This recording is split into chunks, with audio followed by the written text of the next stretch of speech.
Alright, it's Tuesday morning. I scheduled this like a month ago to go and get the S2000 done. So I'm going to load up the trailer, I'm going to load up the truck. I'm towing it there because I can't fit all the wheels and all the stuff and then bring all the stuff home. Wheels, brakes, all the lugs, all that stuff that I need to put the wheels on and get the car finished. So I'm going to load up the trailer and go grab all the stuff, put it in the new truck. The new truck tows fantastically, even for a Raptor. It has all kinds of towing aids, and I think it's sitting pretty flat. I think the rear end's going to sag here when I load up the car because it is so soft. Whereas my 2013 has upgraded rear suspension, upgraded leaf springs. So I'm gonna get working on this. Car's been sitting in the bubble. The GT3 RS, again, today's Tuesday. The RS comes Thursday. They're actually picking it up today, and notice the bubble's sagging a little bit. I need to get a new air pump. The air pump isn't working. This is gonna collapse as soon as I open it up. So I'm gonna open up a little bit, go pump it up. You know, there's a pressure sensitive pump in here, over here, and for some reason the pressure thing, the pump just runs constantly, and so I just need to get a new pump so that it continues to cycle. So I've already talked to Car Capsule. They're gonna send me one. I just have to call them. All right, so I took the take the little cover off, grab the tow hook, which is part of the tool kit for the S2000, and so I'll put that on there so that I can tow it up into the trailer, because this thing's so low it'll rub. So I'll show you how I'm going to do that in a minute.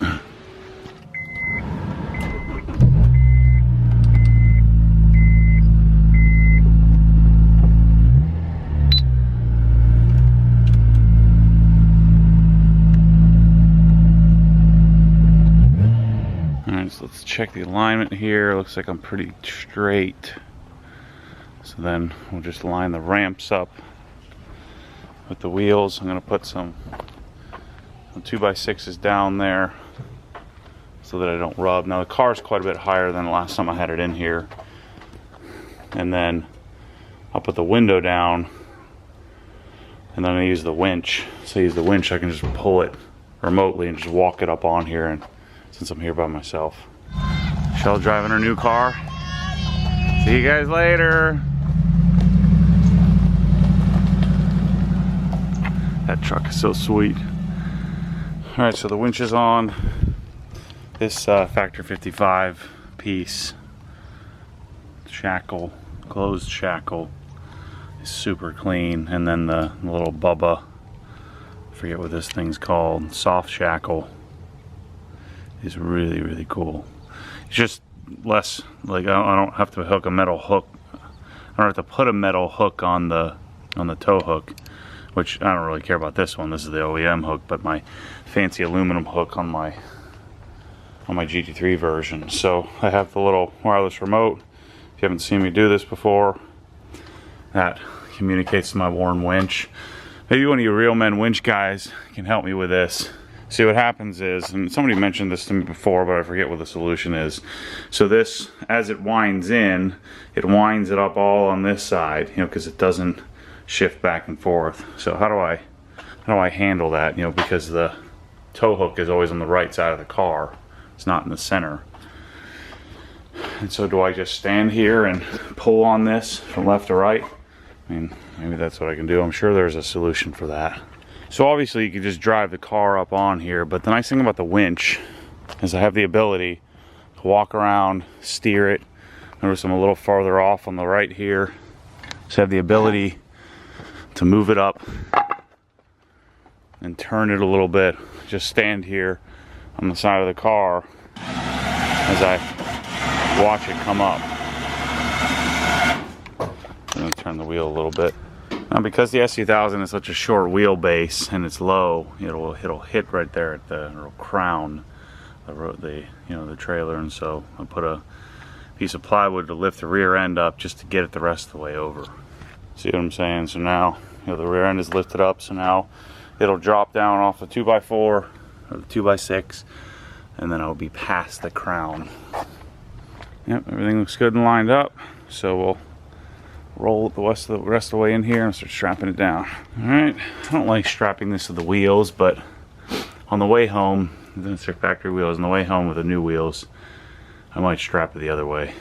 But I'm gonna cross it, strap the car down to the wheels, and again on the way home I'll probably strap it to the frame or to the suspension. I like to go around to each side and torque it down or tension it down evenly. That's why it's so great. The GT3 has the hooks that bolt underneath.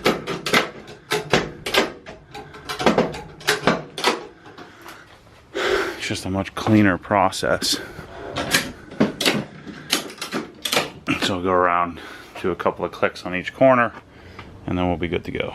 So I generally pull the e-brake but leave the car out of gear, and then notice even as low as this is, this Trail-X still has plenty of clearance to open the door. Now anything that could slide around or bounce around I pull out of here. So I'm going to pull all these 2x6s out, put them in the back of the truck. My new little foldable thing is pretty slick. Let's put these all back here so they don't have any issues. So there we go. S2000 is locked and loaded. I'm ready to head down to Orlando. So these ramps, you just slide right up underneath there, and that little plate locks up. Sweet. I always like to put it a little further over to the right, so I feel like I have more room to get in and out. But it's, you know, close to center. See, that's how that works. I go up in there, and then we take the master lock it up. I always forget I have lights in here. So there's what it looks like. So I'm finally gonna get this spot on my floor back. All this crap in here. So this is part of the reason why I'm simplifying my life, is this entire side of this garage is filled with parts for different cars. I'm gonna simplify. All right, ready to roll. When I get it flat, I'll check to see how the leveling looks, but yeah, right now we're in a little bit of a dip here. All right, so the good news is I made it here. The bad news is that I forgot the key. So, god dang it. So I'm paying my friend Ted to drive down here with the key. The car's undone, ready to roll, the key's not in it. I don't even remember where I put the key. So pumped that I'm putting 255 4017 Cup 2s, Pilot Sport Cup 2s on my S2000. It's gonna be awesome. That's gonna look so sweet. And then we gotta do some TPMS in there so that you don't get any errors. And they don't look as pretty as the, or maybe that's the, yeah, that's the inside, okay. They flip them around. Okay, there's the felt technology on the lettering. And buddies from Titan just brought over a Supra to get aligned before it gets tuned. Juries.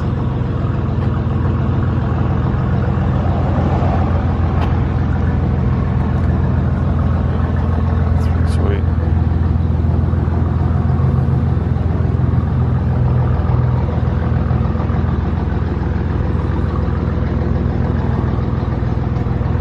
It's been to a show. Yikes. Yeah, so this is what a couple $100,000 Supra looks like. So this will make, you know, around 900 horsepower, something like that. Check the detail. Jeez. 3.4 liter. Ooh, don't get that dirty. No pressure, no pressure. No pressure. No pressure, Bill. Okay. Off a little to the left, I like to think. Okay. It's a little dirty, but you can see it got carbon everywhere. Yeah.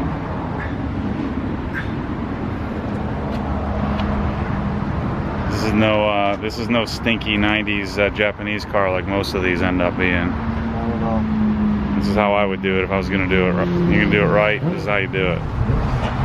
Everything under it is powder coated, and most of the hardware is nickel plated. We spent. Damn, I get 3 nice cars in a day. I get this one, I get the BMWs getting coilovers, and then I get this S2000 We spent about $1,500 in just nickel plating nuts and bolts. It's amazing, but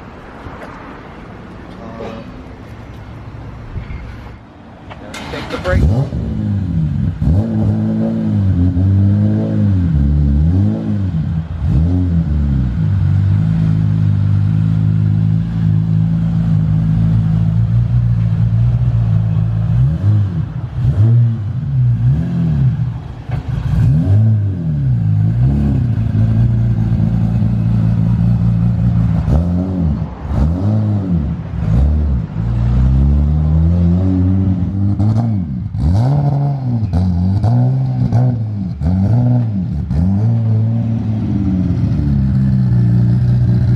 Get the wheels, the tires mounted on the wheels, road force balancing on our CEs.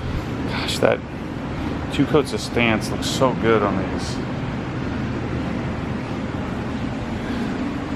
And then again, for those of you who haven't watched the other S2000 videos, I really wanted bronze, but this offset, this plus 50 millimeter offset, 17 by 9.5, just doesn't, you know, they don't make that size. So Evasive orders these specifically, so they're hard to get. Yes. So this is this is a touchless. Yes. This isn't a full auto, right? Semi-auto, right? Semi. Yeah. That full auto one I've seen in a team, it's like 35 grand or something like that, where you just stick it on there. This is 35. Oh, really? Oh, shoot. Yeah, so this is the 34S. And then the Road Force Elite. No pressure. These take about 9 months to get. So.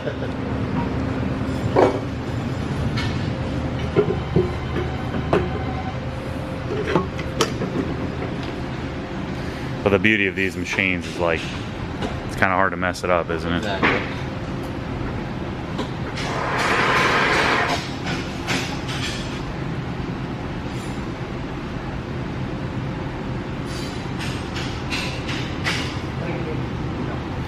So our dream of our pretty valve stems isn't happening if we want TPMS. And I don't want to drive around with a darn aero light everywhere I go, so.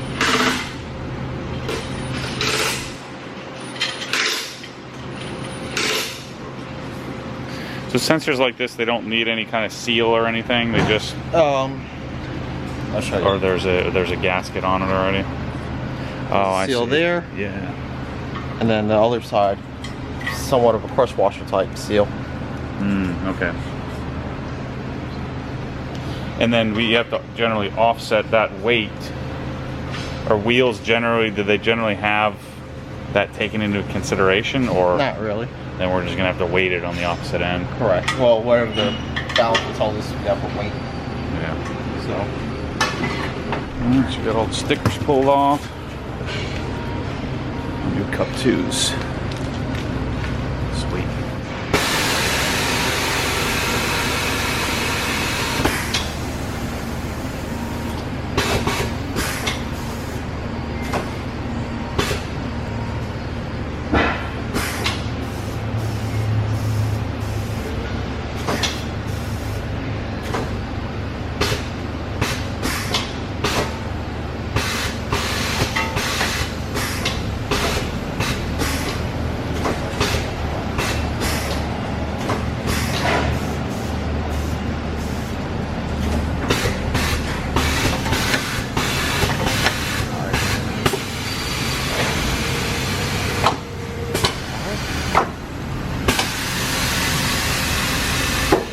Setting the machine up to where it needs to be. So now it's touchless.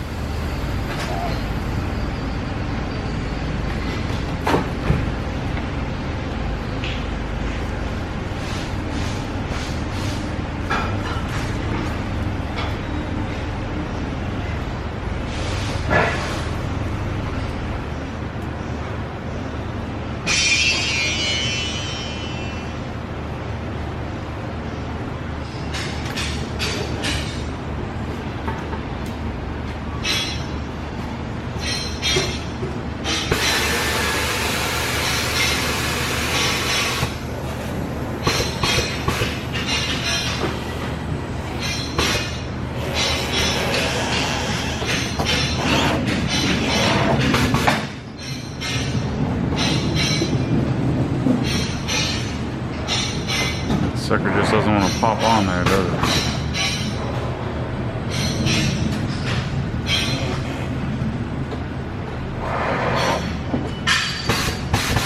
Every once in a while you get a tire like that.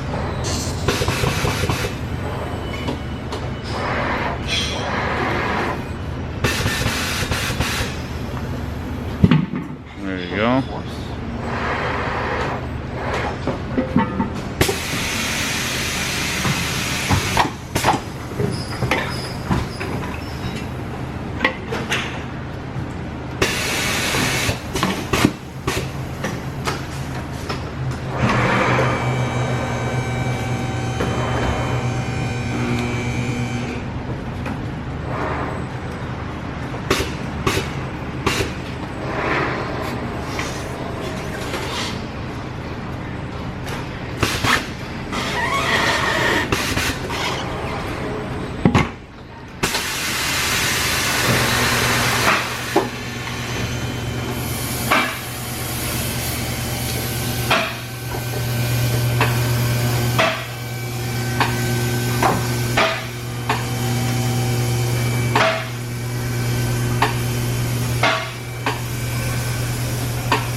Oh, so there's just the gauge.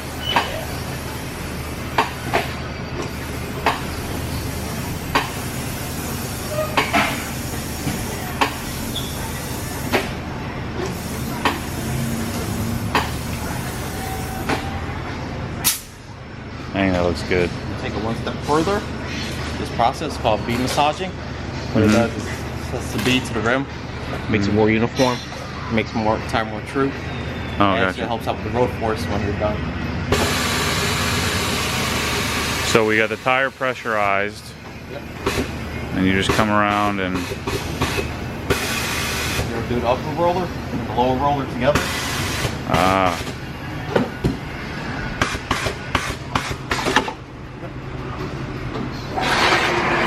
you just spin it.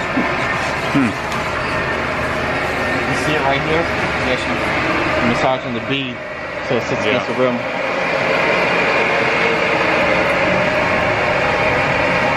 Have you always done that? Is that a hunter thing? That's what our hunter guys showed us. Yeah. It was actually a recall, not a recall, a TSB after the GMs for the Suburbans and big trucks. And Hunter came up with a solution for it where there was getting horrible vibrations at the road speed. Yeah. So I remember reading about that. Yeah. So and they call it something else, but Hunter called it bead massaging. Couple turns. And that's it.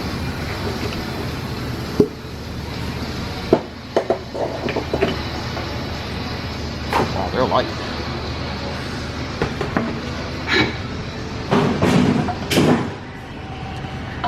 So now this is very different than a normal balancer in that it applies pressure to simulate what it would actually be like on the road. Correct.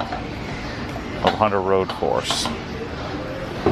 So if you have any kind of high performance tires and wheels tires, you want to be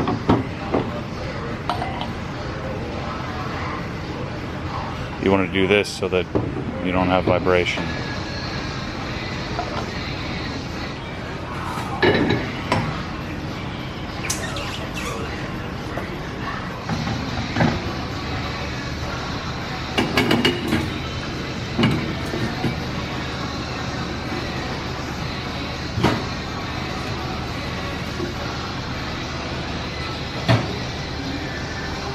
Oh, what do you run for tire pressure?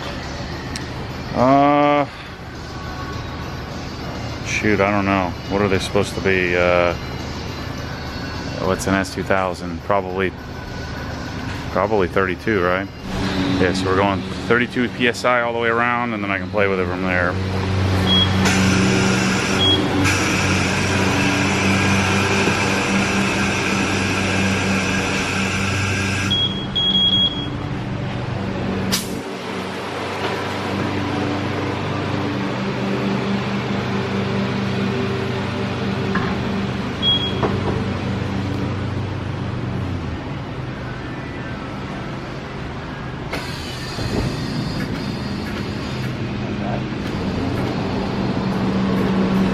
what's that telling you? It wants ounce weight on one side, but right now it's measuring road force. Okay. Let's see where it's at. 23.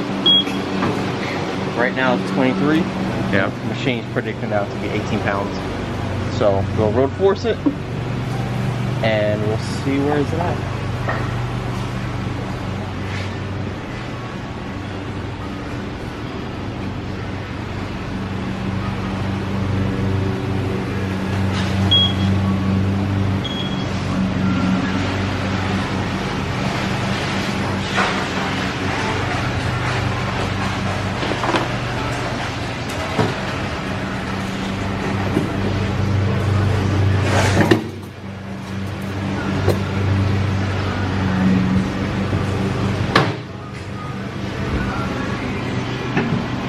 So it has you now rotate the tire all the way around?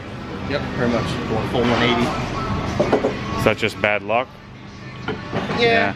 I don't want to say bad luck, but usually on the set of wheels we do, probably about 1 out of the 4 wheels will need road forcing. Yeah.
So you're doing that because the combination of where the TPMS is, there's always a heavier spot in, or actually what it did was, with road forcing, it makes the tire more true, makes it more of a round circle. It takes the high spot of the tire, or the low spot, and do the opposite of the wheel. So it finds the low spot of the wheel. The heavy spot, okay, so it finds the lightest spot in the wheel, and the heavy spot. They're trying to make the tire more true, more circle. Okay. So even though we see it as a circle, the machine doesn't see it as a circle. Okay. So with the weight can't play with the sensor. So okay. Right now, road force is just trying to make the tire more true. Okay, alright. So via pressure, that can tell how round the tire is. Versus the wheel. Okay. I thought it was for like, I guess I didn't know what the heck road force actually meant. Yeah.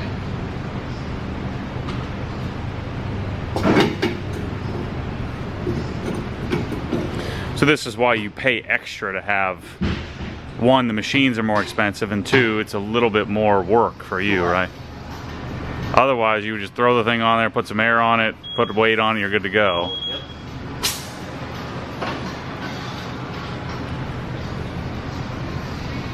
So when you go to a shop and they charge you more, it's one, because the machine is more expensive, and then two, the guys will sometimes have to do what we just did there. So now it takes, puts the thing against the tire.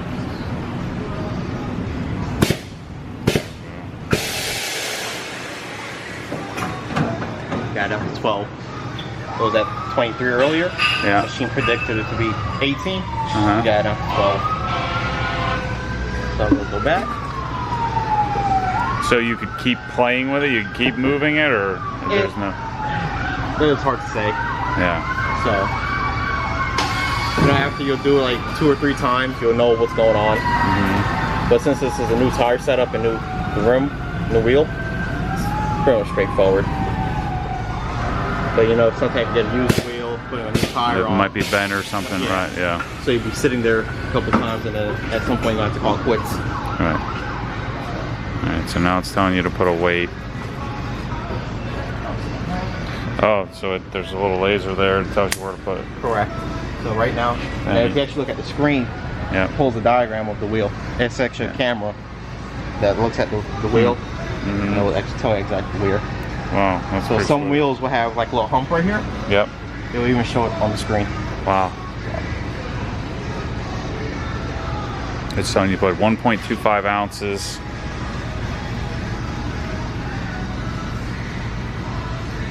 Centered on the laser. Put it down and spin again.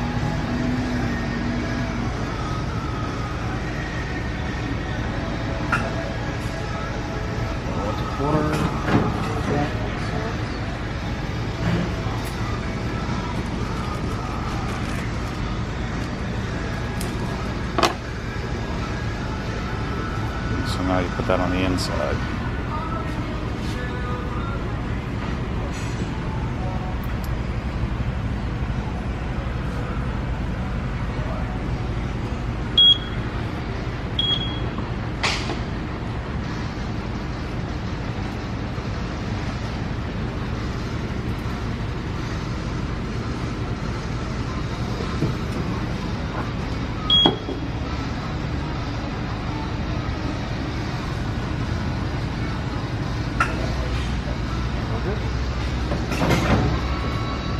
Now we have a road force balanced wheel and tire.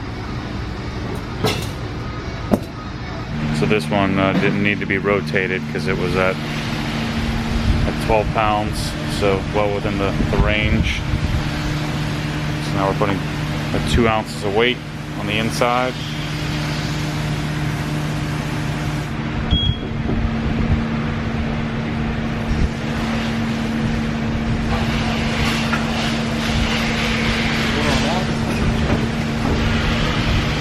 Each one of these, there's all different.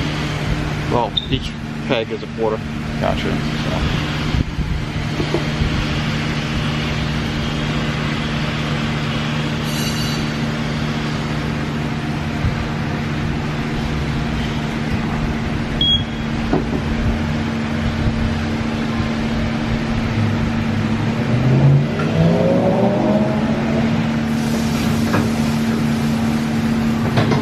Good to go. There's our 255/40/17 mounted CE28N for the S2000. And the last wheel and tire right now. Look at how clean this Supra is underneath.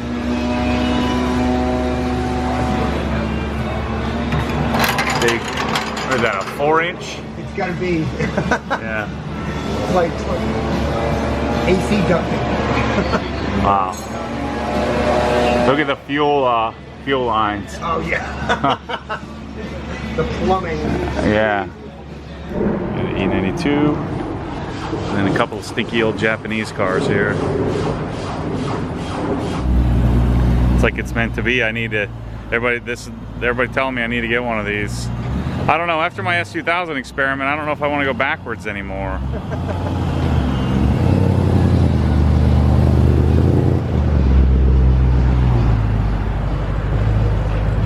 It doesn't sound like a BMW. So cool. Sounds like a Corvette.